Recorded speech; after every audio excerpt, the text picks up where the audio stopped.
Hello എല്ലാവരും ഞായറാഴ്ചയായിട്ട് എന്തെടുക്കാം ഞാൻ ചുമ്മാ ഇങ്ങനെ നിന്നപ്പോൾ എനിക്ക് പെട്ടെന്ന് ഒരു ഇത് അന്ന് വീഡിയോസ് ഒക്കെ ഒന്ന് എടുത്താലോ ഇപ്പൊ ഞാൻ മാത്രമോടെ ഞാൻ പിള്ളേരുള്ള ചേട്ടായി പള്ളിപ്പണിക്ക് പോയി കാട്ടാ അപ്പൊ ഞങ്ങൾ ഒറ്റയ്ക്ക് എനിക്ക് വലിയ ഇഷ്ടമൊന്നുമില്ല അപ്പൊ ഞാൻ അങ്ങനെ ബോറടിക്കണ്ടല്ലോ എന്ന് വിചാരിച്ചിട്ട് വീഡിയോ എടുക്കാൻ വിചാരിച്ചു അപ്പൊ ഒരു വെറൈറ്റി ഓഫ് പണികൾ മാത്രം കാണിച്ചാൽ അപ്പൊ ഇന്നത്തെ ഫുള്ള് ഞാൻ അടുത്ത പണികൾ കാണിക്കാനാണ് വിചാരിക്കുന്നത് എത്ര നേരത്തെ എനിക്ക് വീഡിയോ എടുക്കാൻ പറ്റുന്ന അറിയില്ല അപ്പൊ ചുമ്മാ രാവിലെ ചായ കൂടിയും പള്ളിപ്പൊക്കെ കഴിഞ്ഞിട്ടുണ്ട് അപ്പൊ ഞാൻ ബാക്കിയുള്ള ഓരോ പരിപാടികൾ തുടങ്ങിയിട്ട് ചോറും അടുപ്പത്ത് ചോറല്ല അരി അടുപ്പത്തിട്ടുണ്ട് കുറച്ച് ചോറ് ആവിയായിട്ട് വെച്ചിട്ടുണ്ട് അപ്പൊ ബാക്കി പണികൾ കണ്ടാലോ പോവാം.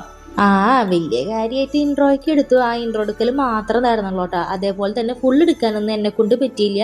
ശരിക്കും പറഞ്ഞാൽ ഞായറാഴ്ച എനിക്ക് ഭയങ്കര മടിയാണ് കേട്ടോ. എവിടെ നിന്നാ ഈ മടി വരുന്നത് എനിക്ക് അറിയില്ല. മൊത്തത്തിലൊന്നും എനിക്ക് എടുക്കാൻ പറ്റില്ല. ആകെ പടി രാവിലത്തെ കുറച്ച് എടുക്കലും ചോറൂണും പിള്ളേർക്ക് ചോറ് കൊടുക്കലും പിന്നെ അവരുടെ കൂടെ ഉറങ്ങാൻ കയറലും മാത്രമേ എനിക്ക് ഓർമ്മയുള്ളൂ. അത് കഴിഞ്ഞ് വന്നപ്പോൾ തൊട്ട് ഒടുക്കത്തെ മടിയായിരുന്നു കേട്ടോ.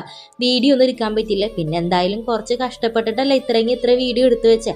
അപ്പോൾ അത് ചുമ്മാ പോസ്റ്റ് ചെയ്യാന്ന് വിചാരിച്ചു. അപ്പം നിങ്ങൾക്ക് എങ്ങനെയാ ഏത് ദിവസം ഏറ്റവും കൂടുതൽ മടി വരാമെന്ന് ഒന്ന് കമൻറ്റ് ചെയ്യണം കേട്ടോ. പിന്നെ ഇഷ്ടപ്പെട്ട ഒരു ലൈക്കും തന്നോ.